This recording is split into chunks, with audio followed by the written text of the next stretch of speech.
اعوذ باللہ من الشیطان الرجیم بسم اللہ الرحمن الرحیم ان الذین یکتمون ما انزل اللہ من الکتاب ویشترون به ثمنا قلیلا اولئک ما یأکلون فی بطونہم الا النار ولا یکلمہم اللہ یوم القیامۃ ولا یزکیہم ولہم عذاب علیم۔ بے شک وہ لوگ جو چھپاتے ہیں جو نازل کیا اللہ نے کتاب میں سے اور بیچتے ہیں اور خریدتے ہیں اور بیچتے ہیں اس کے بدلے، اور جو حاصل کرتے ہیں اس کے بدلے تھوڑا بہت، وہی لوگ ہیں جو کھاتے ہیں اپنے جسموں کے اندر مگر آگ، اور نہیں وہ کلام کرے گا اللہ ان سے قیامت کے دن، اور نہ وہ ان کو پاک کرے گا، اور واسطے ان کے عذاب علیم یا دردناک عذاب ہے۔ ابھی اللہ تعالیٰ نے ہم کو توفیق دی ہے سورہ بقرہ کی جو 21واں رکوع ہے اس کی آیت نمبر 174 کی تلاوت کی اور اس کے ترجمے کی۔ اب اس رکوع مبارک میں اللہ تعالیٰ انتہائی خوبصورتی کے ساتھ مسلمانوں کو سمجھا رہے ہیں کہ مشرکین عرب نے کیا کیا اور اہل کتاب جو ہیں وہ کیا کر رہے ہیں اور کیا کرتے آ رہے ہیں۔ یہ رکوع مبارک شروع ہوا ہے اس طرح سے کہ اللہ تعالیٰ فرما رہے ہیں کہ اللہ تعالیٰ نے جو چیزیں کھانے کی حلال کی ہیں اسے آپ حرام نہ کرو، کیونکہ مشرکین عرب کے اندر یہ جو مسئلہ چلا آ رہا تھا ان کی روایات کی وجہ سے، خاندانی روایات کی وجہ سے، کہ ان لوگوں نے کچھ جانور اپنے اوپر حرام کر لیے تھے کہ یہ جانور ہم نے اس بت کے نام کر دیا وہ ہم نہیں کھا سکتے، یہ جانور ہم نے کعبے کے نام کر دیا یہ ہم نہیں کھا سکتے، یہ جو جانور ہیں یہ ہماری خواتین نہیں کھا سکتی یہ ہم لوگ کھا سکتے ہیں۔ تو اور یہ ساری باتیں ان کی روایات پر مبنی تھیں، ان کے پاس اس چیز کا کوئی علم نہیں تھا۔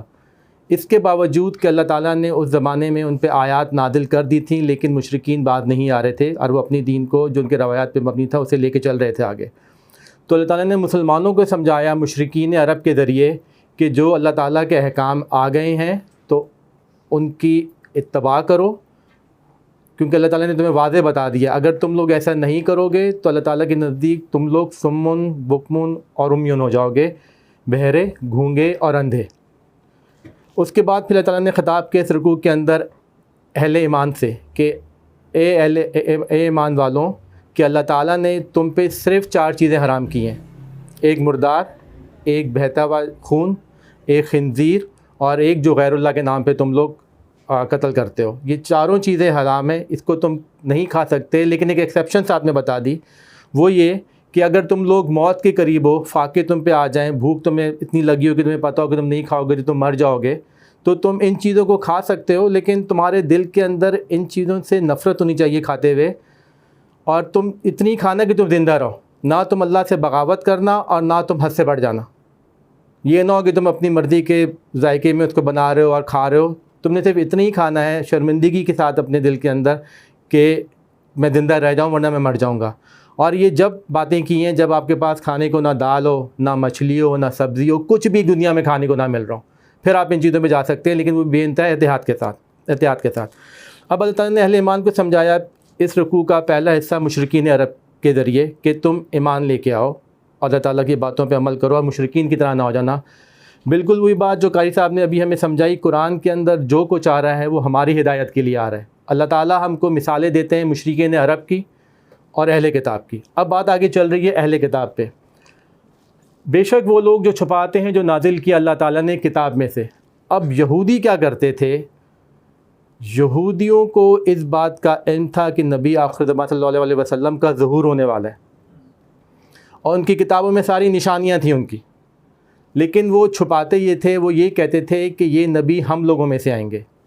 اب جن موقع پہ یہ آیات نازل ہو رہی ہیں مدینہ کے اندر 3 گروہ تھے، ایک مشرکین کا گروپ تھا، ایک گروہ تھا یہودیوں کا جسے اہل کتاب کہتے ہیں، ان کے 3 قبائل ادھر تھے، اور کچھ مسلمان ان آیات کے وقت مسلمان ہو چکے ہوئے تھے۔ اب جو یہودی ان حالات سے پہلے کیا کرتے تھے، اوس اور خزرج کے جو قبائل تھے وہ یہودیوں کے زیر اثر تھے، کیونکہ وہ آپس میں جنگ میں لگے رہتے تھے، اور اس جنگ کی وجہ سے وہ یہودیوں سے مالی مدد لیتے تھے، اور وہ معاشی طور پہ ان کے جال میں پھنس چکے ہوئے تھے، لیکن وہ جنگجو قبائل تھے۔ جب کبھی کبھی ان قبائل کا دماغ زیادہ خراب ہو جاتا یا وہ غصے میں آ جاتے تو وہ یہودیوں پہ بھی چڑھائی کر دیتے تھے۔ یہودی ان کو یہ کہتے تھے کہ کیونکہ یہودی جنگجو نہیں ہے. ہم نے ابھی بھی دیکھا ہے پچھلے 1400 سال کی تاریخ میں اور اس سے پہلے بھی کہ یہودی کبھی آپ کے سامنے کھل کے مقابلہ نہیں کرتا. وہ چالیں چلتے ہیں اور وہ پلاننگ کرتے ہیں, کیونکہ بہادری ان میں نہیں پائی جاتی جتنی دوسری قوموں کے اندر بہادری پائی جاتی ہے, لیکن دماغ بہت چلتا ہے. تو وہ زمانے میں اوس اور خزرج کے لوگوں کو یہ کہتے تھے کہ آج کے دن تو تم نے ہمیں ہرا دیا یا آج کے دن تم ہم پہ حاوی آ گئے ہو, لیکن دیکھنا ہماری کتابوں میں لکھا ہے نبی آخر الزماں آنے والے, اور جس قوم کے ساتھ نبی ہو کیونکہ وہ ہمارے ساتھ ہوں گے تو اس دن ہم تم کو تباہ کر دیں گے. تو اس طرح سے انہوں نے حضور صلی اللہ علیہ وسلم کے بارے میں مشرکین مدینہ کو بتایا ہوا تھا کہ نبی کا ظہور ہونے والا ہے, اور ان کے کانوں میں یہ بات پہنچی ہوئی تھی. یہ حالات چل رہے ہیں مدینہ کے اس طرح سے. اب دوسری طرف حضور صلی اللہ علیہ وسلم 11واں سال نبوت کا, اس میں حج کے زمانے کے اندر تبلیغ اپنی کر رہے ہیں, اور وہ ایک وادی عقبہ جو وادی منی کے ساتھ ہے. اب وہ منی اور عقبہ کی وادی مل گئی ہے, کیونکہ عقبہ اور منی کے درمیان ایک پہاڑ تھا. اب جو حکومت نے وہ پہاڑ ختم کر دیا, تو وہ وادی منی کے اندر ہی آ گئی ہے. تو وادی عقبہ کے اندر حضور صلی اللہ علیہ وسلم حج کے زمانے میں جا رہے ہیں, تو وہاں پہ ٹولیاں بیٹھی ہوئی تھیں, کیونکہ عرب سے لوگ آتے تھے حج کرنے کے لیے. تو ان 6 افراد کی ایک ٹولی ادھر بیٹھی ہوئی ہے, اور وہ لوگ ہیں خزرج کے. حضور صلی اللہ علیہ وسلم ادھر گئے, ان کو اللہ تعالیٰ کے رسول صلی اللہ علیہ وسلم نے دین کی دعوت دی. اب آپ یہ سمجھیں کہ اللہ تعالیٰ کی دین کی دعوت وہ دے رہے ہیں جس کو اللہ تعالیٰ انسانوں میں سب سے زیادہ محبوب رکھتے ہیں, اور انسانوں میں اللہ تعالیٰ کے نبی صلی اللہ علیہ وسلم اللہ تعالیٰ کو سب سے زیادہ قریب ہیں, اور سب سے زیادہ اللہ تعالیٰ کو جانتے ہیں, اور ان کو ہم رحمت للعالمین کہتے ہیں, جن کو اللہ تعالیٰ نے رحمت بنا کے بھیجا عالموں کے لیے. تو ان کی دعوت کے اندر کتنا علم, کتنی فکر اور کتنی محبت ہوگی. تو جب انہوں نے پیغام دیا خزرج کے 6 لوگوں کو کہ تم ایمان لے کے آ جاؤ, تو انہوں نے کہتے ہیں کنکھیوں سے ایک دوسرے کو دیکھا, 6 لوگوں نے, جیسے ہم دوست عام طور پہ دیکھتے ہیں جب کہ بات آپ کو سمجھ جائے. اور انہوں نے کہا کہ اگر یہودی ہمیں کہتے ہیں کسی نبی کے بارے میں تو صرف اور صرف یہی نبی ہو سکتے ہیں, اور ان پہ ایمان لے کے آ گئے. یہ ہے سن 11واں سال نبوت کا. اس کے بعد یہ لوگ مدینے چلے جاتے ہیں واپس, اور 12ویں سال نبوت کے پھر آتے ہیں 6 پرانے لوگ, 6 میں سے 5 پرانے لوگ اور 7 نئے لوگ, 12 لوگ آتے ہیں, اور وہی عقبہ کے مقام پہ آتے ہیں, اور وہ اللہ تعالیٰ کے رسول سے بیعت کرتے ہیں. اس کو ہم کہتے ہیں بیعت عقبہ اولیٰ. اس بیعت کے اندر 5 باتوں کا ذکر ہوتا ہے کہ ہم اللہ تعالیٰ کی توحید کو مانتے ہیں, ہم چوری نہیں کریں گے, ہم زنا نہیں کریں گے, ہم کسی کے اوپر جھوٹا بہتان نہیں باندھیں گے, ہم اپنی اولاد کو قتل نہیں کریں گے, اور ہم اللہ تعالیٰ کے نبی صلی اللہ علیہ وسلم کی اطاعت کریں گے. دوسرا سوال وہ یہ کرتے ہیں اللہ تعالیٰ کے نبی سے کہ یا رسول اللہ صلی اللہ علیہ وسلم, ہم تو اب چلے جائیں گے, پھر اگلے سال ملاقات ہوگی, تو ہمیں کوئی دے دیں جو مسلمان اللہ آپ کے جو ساتھی ہیں جو کہ ہم کو دین سے کہیں مدینے کے اندر. تو اللہ تعالیٰ کے نبی ان کو حضرت مصعب بن عمیر رضی اللہ عنہ ان کے ساتھ بھجوا دیتے ہیں. اور کچھ دنوں بعد ایک نابینا صحابی ہیں حضرت عبداللہ رضی اللہ عنہ, وہ بھی ان کے ساتھ چلے جاتے ہیں. تو انہوں نے جو دین کی دعوت دی مدینہ کے اندر, اگلے سال جو 13واں سال بنتا ہے نبوت کا, جب 72 مرد اور 2 یا 3 عورتیں غالباً عقبہ میں آتی ہیں, اور وہ اسلام قبول کر لیتی ہیں. دعوت کا اتنا فائدہ ہو رہا تھا, اور جو خزرج کے سردار ہیں غالباً سعد بن وقاص, وہ بھی ایمان لے کے آ جاتے ہیں کچھ عرصے کے اندر. تو ہوا کیا, اب دیکھیں ہوا, اب 10واں نبوت کا جو سال ہے اسے کہتے ہیں عام الحزن, غم کا سال. اس میں حضرت خدیجہ رضی اللہ عنہا کا انتقال ہوا, رسول اللہ صلی اللہ علیہ وسلم کے چچا کا انتقال ہوا. اس کے بعد جو طائف کے اندر سلوک ہوا جو ہم سب جانتے ہیں, ان بدبختوں کو حضور صلی اللہ علیہ وسلم کی دعوت کی سمجھ نہیں آئی. تو حضور صلی اللہ علیہ وسلم انتہائی غمگین تھے اس زمانے کے اندر, اور انتہائی پریشر تھا کہ 10 سال ہو گئے اور دین اتنا پھیل نہیں رہا جتنا سے پھیل جانا چاہیے تھا. لیکن اللہ تعالیٰ نے کیا 11ویں سال ان کو مدینہ کے لوگ دے دیے, جہاں پہ اسلام تیزی سے پھیلنا شروع ہو گیا. تو اس بات سے ہم کو یہ سمجھنا چاہیے کہ اگر آپ کا راستہ ٹھیک ہے اور آپ سیدھے راستے پہ چلے جا رہے ہیں, تو آپ کو کسی بھی صورتحال میں پریشان نہیں ہونا چاہیے. عموماً اللہ تعالیٰ کی مدد جب آتی ہے جب آپ کی چیخیں نکل جائیں, لیکن آپ کا جو راستہ ہے اس پہ آپ کو چلتے رہنا چاہیے اور غمگین نہیں ہونا چاہیے. تو بہرحال یہ چیز یہودیوں نے چھپائی. اللہ تعالیٰ کے نبی آنے والے ہیں عام طور پہ معاشرے کے اندر, وہ کہتے تھے کہ ہم میں سے آئیں گے. اور یہودیوں نے بہت کچھ چھپایا جس کا اللہ تعالیٰ نے ذکر کیا ہوا ہے. وہ یہ کہ انہوں نے حضرت اسماعیل علیہ السلام کی جو شخصیت تھی ان کو شروع سے چھپانے کی کوشش کی. سب سے پہلے انہوں نے یہ کہا کہ حضرت اسماعیل, انہوں نے کوشش کی کہ یہ شخصیت غائب ہو جائے تاریخ میں سے, لیکن وہ اتنی مضبوط شخصیت ہیں کہ غائب ہی نہیں ہو سکتے. ان کی کتابوں میں ذکر ہے, اور اس زمانے میں میڈیا تو ہوتا نہیں تھا, تو لوگ عام طور پہ لوگ آتے تھے، قصے کہانیاں چلتے رہتے تھے معاشرے کے اندر، وہ سب کے اندر حضرت اسماعیل علیہ السلام مشہور تھے کیونکہ انہوں نے کعبہ بنایا، حضرت ابراہیم علیہ السلام کے بڑے بیٹے ہیں۔ تو انہوں نے پھر بھی کیا کیا، انہوں نے یہ بات عام کر دی، اور یہ بات ہمارے معاشرے کے اندر بھی عام ہے کہ حضرت اسماعیل علیہ السلام ایک کنیز کی اولاد کے اندر سے ہیں۔ جو حضرت حاجر علیہ السلام ہیں وہ ایک کنیز تھیں، جو کہ بالکل غلط ہے۔ اس کا اصل واقعہ وہ یہ ہے، اور وہ یہ کہتے ہیں کہ کیونکہ کنیز کی اولاد میں سے، اور اللہ تعالیٰ کے نبی جو ہوتے ہیں وہ عام طور پہ سب سے اس زمانے میں جو سب سے مقبول خاندان ہوتا ہے اس کے اندر سے آتے ہیں، تو کیسے ہوا کہ حضرت اسماعیل علیہ السلام ایک کنیز کی اولاد میں سے آ گئے ہیں؟ اصل واقعہ اس کا یہ ہے کہ حضرت سارہ علیہ السلام جب حضرت ابراہیم علیہ السلام کے ساتھ مصر گئیں، اور حضرت سارہ علیہ السلام خوبصورت ترین خاتون تھیں اس زمانے کی، جب مصر کے بادشاہ نے ان کو دیکھا اور اس بادشاہ کی نیت خراب ہوئی، تو اللہ تعالیٰ کی تقریباً 3 نشانیاں آئیں جس سے بادشاہ سمجھ گیا کہ کوئی عام خاتون نہیں ہے۔ اس کے عوض اس بادشاہ نے یہ کہا کہ آپ میری بیٹی کو اپنے ساتھ لے جائیں اور اس کی تربیت کریں، اور وہ بیٹی تھی حضرت حاجر علیہ السلام۔ تو وہ اس طرح سے ان کے ساتھ گئیں، اور وہ ایک بادشاہ کی بیٹی تھی۔ دوسرا انہوں نے یہ کہا یہودیوں نے کہ یہ کتنا ظلم ہوا ہے تاریخ کے اندر کہ حضرت حاجر علیہ السلام اور حضرت اسماعیل علیہ السلام جب وہ بہت چھوٹے تھے ان کو حضرت ابراہیم علیہ السلام اکیلا چھوڑ کے آ گئے مکہ کے اندر، تو یہ کیسے ہو سکتا ہے کسی نبی کے ساتھ؟ لیکن ہمیں پتہ ہے اللہ تعالیٰ کا معجزہ ان کے سامنے آ گئے۔ تیسرا ان لوگوں نے کیا کیا، انہوں نے کوشش کی کہ اسماعیل علیہ السلام کو، جن کو ہم ذبیح اللہ مانتے ہیں، پوری دنیا مانتی ہے، انہوں نے کہا کہ اسحاق علیہ السلام ذبیح اللہ ہیں۔ اس کے لیے انہوں نے باقاعدہ وادی بنا دی فلسطین کے اندر، آج بھی آپ گوگل کریں گے آپ کو نظر آ جائے گا۔ ہم نے سورہ آل عمران میں پڑھا ہے مکہ کو اللہ تعالیٰ نے بکہ بھی کہا ہے، ابھی پڑھا ہے کچھ دنوں پہلے۔ تو انہوں نے ایک بکہ ویلی بنائی ہوئی ہے کئی ہزار سال پہلے کہ یہاں یہ وہ جگہ ہے بکہ، اور یہاں پہ ایک جگہ ہے مروہ کو ادھر موریا کر دیا کہ یہاں پہ حضرت اسحاق علیہ السلام کو ذبح کرنے کی اللہ تعالیٰ نے حکم دیا تھا۔ پلاننگ پوری ان کے ساتھ ساتھ چلتی رہی ہے، کس طرح سے چھپانے کی کوشش کی ہے شہادتوں کو انہوں نے۔ اس کے بعد جو بات آگے چلی ہے تورات میں اور انجیل میں، تو اتنا بھی تھا کہ وہ شخص جو حضرت عمر فاروق رضی اللہ عنہ جب جائیں گے فلسطین کے اندر اور جب وہ بیت المقدس پہ قبضہ کریں گے، تو حضرت عمر فاروق کی بھی نشانیاں تھیں تورات کے اندر۔ تو حضور اکرم صلی اللہ علیہ وسلم کی نشانیاں آپ سمجھ سکتے ہیں کہ کتنی زیادہ ہوں گی، بلکہ باقاعدہ چیپٹر آئے ہیں بائبل کے اندر اور اس کے اندر تورات کے اندر۔ اب کیا ہو رہا ہے، یہ چیزیں چھپا رہے ہیں یہودی، اور اللہ تعالیٰ کے نبی کہہ رہے ہیں کہ ان کو نہ چھپاؤ، جو تلاوت ہے وہ کرو تاکہ لوگوں کو پتہ چل جائے حق کیا اور سچ کیا ہے۔ حضرت سلمان فارسی کے ان کا جو رائب تھا، انہوں نے بتایا ان کو کہ میرا علم یہ بتا رہا ہے کہ تمہارا جو اصل جو نبی آخر الزمان ہیں وہ آنے والے ہیں مکہ کے مدینے کے اندر جنوب کی طرف، تو جاؤ اور اگر تمہارا قلب صادق ان کے قدموں کو چھو لے تو کیا ہی بات ہے۔ تو نشانیاں ان سب کے پاس تھی، لیکن وہ چھپا رہے تھے۔ اب وہ چھپا کیوں رہے تھے؟ چھپا وہ اس لیے رہے تھے، بغیم بینہم قرآن شریف میں 4 دفعہ آیا تقریباً،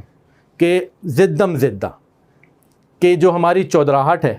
جو ہمیں مقام ملا ہوا ہے اس زمانے کے اندر، جو ہم کو پیر و فقیر، جو ہم کو پیر مانتے ہیں، جو ہمارے ہاتھ کو چومتے ہیں، جو ہمیں جائیداد دیتے ہیں، کہیں ہم سے یہ نہ نکل جائے۔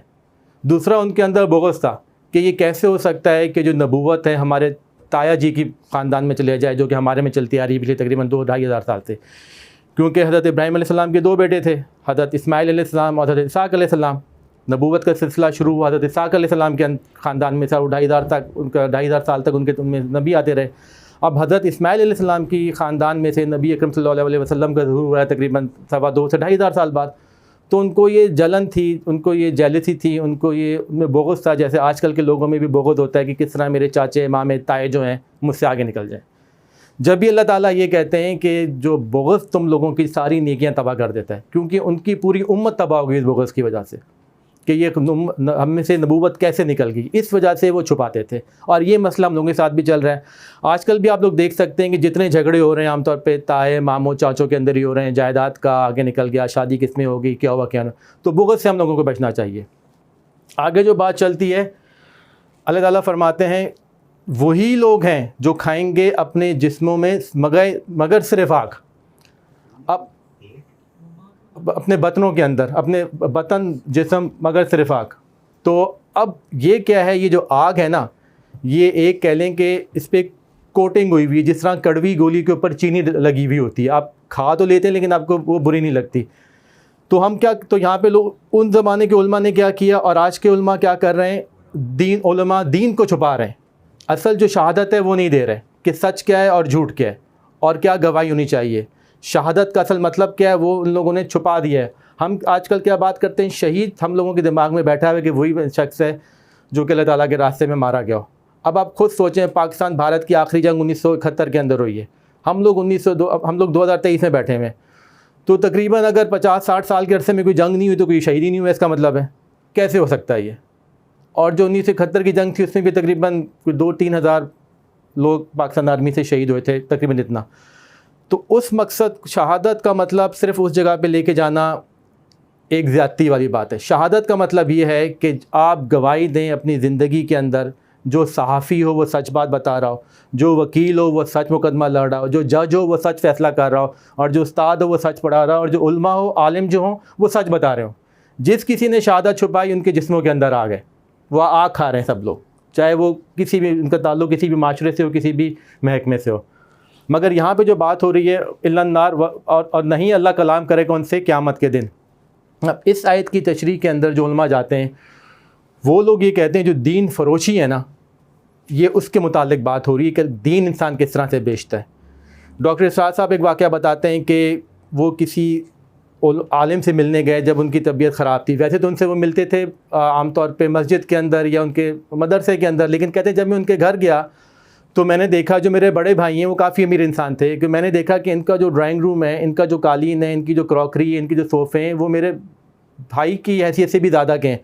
تو چلو میرا بھائی تو کچھ بیچ رہا ہے، پر یہ عالم کیا بیچ رہا ہے؟ وہ تو کچھ نہیں بیچ رہا تھا دین کے علاوہ. تو اسی طرح سے جو سورہ توبہ کے اندر آیت کنز آئی ہوئی ہے، جس میں سے جس کی وجہ سے مغالطہ ہوا حضرت ابو ذر غفاری رضی اللہ عنہ کو،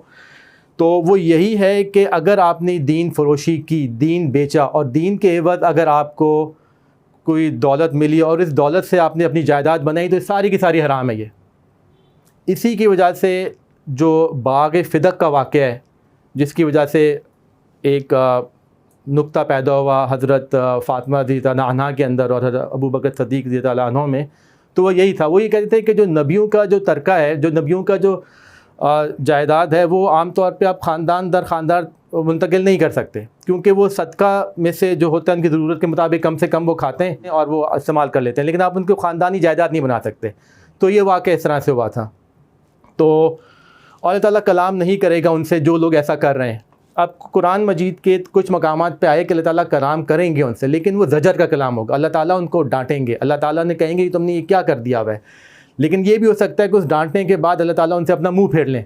اور نہیں کلام کرے گا اللہ تعالیٰ ان سے، اور نہ وہ ان کو پاک کرے گا. پاکی کا مطلب یہ ہے کہ اگر انسان کوئی گناہ کرتا ہے تو اللہ تعالیٰ سے معافی مانگتے ہیں کہ دنیا میں معاف کر دیں، تو اللہ تعالیٰ میں معاف کر دیتے ہیں. لیکن جو لوگ ایسا کر رہے ہیں ان کو نہ دنیا میں ان کی مغفرت ہوگی، نہ ہی ان کی آخرت میں ہوگی، اور واسطے ان کے دردناک عذاب ہے. جیسے ہم کہتے ہیں عذاب علیم، علیم رنج و علم جو ہوتا ہے، غم و علم جو ہوتا ہے. علیم، علم کو ہم لوگ لے گئے فعیل کے وزن پہ، وہ علیم بن گیا، دردناک عذاب ہے. تو اللہ تعالیٰ توفیق دے ہم لوگوں کو کہ ہم کسی بھی طرح سے کسی بھی صورت کے اندر شہادت کو نہ چھپائیں، کیونکہ شہادت کو اگر ہم نے چھپایا تو ہمارے لیے ہم ایک سچ چیز کو چھپا رہے ہیں. اور جو ہم کو توفیق دی جب ہم دین کو آگے لے کے چلیں تو سچائی کے ساتھ لے کے چلیں، چاہے کوئی بات اس کے اندر ہماری دینی روایت، ہماری مذہبی روایت کے خلاف ہو یا ہمارے معاشرے کی روایت کے خلاف ہو. اب جو اس رکوع کیونکہ تقریباً مکمل ہونے جا رہا ہے، اس میں اللہ تعالیٰ نے ہم کو سمجھایا ہے مثالیں دے کے کہ آپ اگر گواہی کو چھپائیں گے، گواہی آپ اس طرح سے بھی چھپا رہے ہیں کہ جو چیزیں اللہ تعالیٰ نے آپ پہ حلال کی آپ اسے حرام کر دیتے ہیں. اللہ تعالیٰ بتاتے ہیں کہ صرف اور صرف 4 چیزیں حرام ہیں، اس کے علاوہ کوئی کھانے کی چیز حرام نہیں ہے، لیکن وہ بھی تم ایک خاص موقع پہ کھا سکتے ہو اپنے دل کو مار کے جب تم مرنے کے قریب ہو. تو یہ بھی ایک طرح کی شہادت کو چھپانے والی بات ہے. اس سے ایک واقعہ اور نکلتا ہے کہ یہ چیزیں زیادہ عام تھیں مشرکین عرب میں، عام طور پہ وہ اس حرام اور حلال کے مسئلے میں زیادہ پھنسے ہوئے تھے. یہود اہل کتاب سے جو ایک بات ثابت ہوتی ہے وہ یہ کہ انہوں نے اپنے اوپر اونٹ کا گوشت حرام کر دیا تھا، وہ اس وجہ سے کہ حضرت یعقوب علیہ السلام کو طبعاً وہ گوشت پسند نہیں تھا. تو جب حضور صلی اللہ علیہ وسلم مدینہ تشریف لے کے آئے اور لوگ وہاں پہ اونٹ کھاتے تھے، تو یہودی نے باقاعدہ سوال کیا کہ یا رسول اللہ صلی اللہ علیہ وسلم، ہم پہ تو ہماری امت میں تو اونٹ کا گوشت منع ہے. تو انہوں نے فرمایا کہ یہ اونٹ کا گوشت یعقوب علیہ السلام نے تورات کے نزول سے پہلے اپنے اوپر صرف اس لیے حرام کیا ہوا تھا کہ ان کو پسند نہیں تھا، تو اللہ تعالیٰ نے اس کو حرام نہیں کیا، تم لوگ بھی اس کو کھاؤ. تو کسی چیز کو حلال کو حرام کرنا، حرام کو حلال کرنا، یہ بھی گواہی کو چھپانا ہے، اور جو کتاب میں چیزیں اس کو چھپانا ہے. اور وہ چیزیں جو نبی کی ظہور کے بارے میں تھیں اور جو سچی باتیں تھیں اور جو نشانیاں تحلیل کی ہیں یہودیوں نے، وہ بھی کتاب اللہ کو چھپایا انہوں نے. تو اللہ تعالیٰ توفیق دے ہم لوگوں کو کہ ہم اس چیز کو سیدھا سمجھ سکیں اور اس کو آگے لے کے چلتے ہیں. اب جو غیر اللہ کے بارے میں اللہ تعالیٰ فرماتے ہیں وہ یہ ہے کہ کوئی بھی جانور، کیونکہ جان لینا کسی کی صرف اللہ تعالیٰ کے اختیار کے اندر ہی ہے۔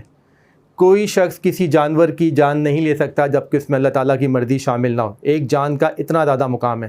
اگر ایک جانور کی جان کا اتنا زیادہ مقام ہے تو آپ انسان کا سوچ لیں کیا ہی بات ہے، کیا ہی ہوگا۔ تو ہم کس طرح سے آج کل کے زمانے میں انسانوں کو قتل کر رہے ہیں، لیکن اس بات کو نہیں لے کرتے ادھر۔ تو جو بھی آپ نے جان لینی ہے کسی حلال جانور کی، وہ صرف اللہ تعالیٰ کے حکم سے ہی لینی ہے۔ لیکن اس میں کچھ مسئلے آتے ہیں۔ اب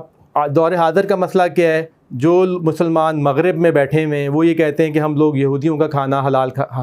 سمجھتے ہیں۔ تو جو مغرب میں لوگ بیٹھے ہوئے ہیں وہ کہتے ہیں کہ کوشر میٹ، جو جس طرح سے یہودی ذبح کرتے ہیں وہ حلال ہے، کیونکہ یہودیوں کا ذبح کرنا بالکل ایسی ہے جیسے مسلمان ذبح کرتا ہے، لیکن وہ لوگ اللہ کا نام نہیں پڑھتے، تو وہ بھی غیر اللہ ہے ہمارے لیے۔ اسی طرح سے ہم لوگوں نے خاص طور پہ بر صغیر پاک و ہند کے اندر کیا ہے، ایصال ثواب کے لیے کچھ دن مخصوص کر لیے ہیں، کچھ جگہیں مخصوص کر لی ہیں۔ اس بات کا مطلب یہ کوئی جانور کسی کے استان پہ جا کے ذبح نہیں ہو سکتا۔ تو ہم کیا کرتے ہیں، غیر اللہ کے اوپر قربانیاں دیتے ہیں، کسی کے مزار پہ جا کے جی۔ لیکن جب ہمارے دماغ میں کیا بیٹھا ہوا ہوتا ہے کہ تقرب کس کا ہے، تقرب اللہ تعالیٰ کا ہے کہ تقرب اس شخص کا ہے جس کے مزار پہ جا کے آپ لوگ قربان کر رہے ہیں، تو یہ ساری چیزیں غیر اللہ ہیں۔ ہم نے کئی روایات بنا لی ہیں، کئی دن فکس کر لیے ہیں۔ یہ جو ہم نے روایات اپنے معاشرے میں قائم کر لی ہیں، اگر ہم حضرت صلی اللہ علیہ وسلم کے زمانے کو دیکھیں، اب ہم دیکھتے ہیں کہ جو قربانیاں استانوں پہ ہو رہی ہیں، مزارات پہ ہو رہی ہیں، یہ آپ کسی جگہ کو مخصوص کر رہے ہیں، کسی وقت کو مخصوص کر رہے ہیں، کسی سال کے حصے کو مخصوص کر رہے ہیں، تو ان سب کا تعلق غیر اللہ سے بنتا جا کے، کیونکہ آپ نے کیا کیا، اللہ کے تقرب کے ساتھ ساتھ کسی اور کا تقرب بھی اپنے ذہن میں ڈال دیا۔ تو یہ ساری چیزیں منع ہیں۔ جان کی قربانی کی بات ہو رہی ہے، جو جانور آپ کسی استان پہ لے کے جا کے قربان کرتے ہیں، خاص طور پہ اس نیت سے کہ میں نے اس جانور کو وہاں پہ حلال کرنا ہے۔ اس کے بارے میں رسول اللہ صلی اللہ علیہ وسلم کی ایک حدیث ہے کہ ایک صحابہ رضی اللہ عنہ نے کہا کہ اللہ کے رسول صلی اللہ علیہ وسلم، میں 100 اونٹ ایک خاص جگہ پہ جا کے قربان کرنا چاہتا ہوں۔ تو رسول اللہ صلی اللہ علیہ وسلم نے کہا کہ دیکھ لینا کہیں وہاں پہ زمانہ جاہلیت میں کوئی میلہ تو نہیں ہوتا تھا کہ کسی چیز کی کسی کا نسبت نہ ہو جائے، نسبت آپ کی صرف اور صرف اللہ تعالیٰ سے ہونی چاہیے۔ اب اگر میں یہ کہوں کہ جی آج کسی کا عرس ہے، میں نے وہاں جا کے 100 اونٹ قربان کر دینے، تو یہ بالکل وہی حدیث ہو جائے گی جو میں نے ابھی بیان کی ہے۔ تو اس طرح سے ہم کو بچنا چاہیے، ہماری قربانی صرف اور صرف اللہ تعالیٰ کے لیے، اور اللہ تعالیٰ ہی کی اجازت سے قربانی ہو سکتی ہے۔ میں آپ کو ایک چیز اور بتاتا ہوں، اس کے بعد دعا کریں گے انشاءاللہ۔ حضور اکرم صلی اللہ علیہ وسلم کی زندگی میں ان کی 3 جو بیٹیاں تھیں ان کا انتقال ہوا۔ ہم دیکھ سکتے ہیں ان سے کہ حضور اکرم صلی اللہ علیہ وسلم نے کون کون سی رسومات کی اور ان کے ایصال ثواب کے لیے کیا کیا کیا۔ اس سے اچھا ذریعہ ہدایت کے لیے ہمارے پاس اور کچھ نہیں ہو سکتا، کیونکہ دین تو اللہ تعالیٰ کے رسول صلی اللہ علیہ وسلم ہی لے کے آئے۔ تو اللہ تعالیٰ توفیق دے ہم کو کہ ہم ان چیزوں کو سمجھ سکیں،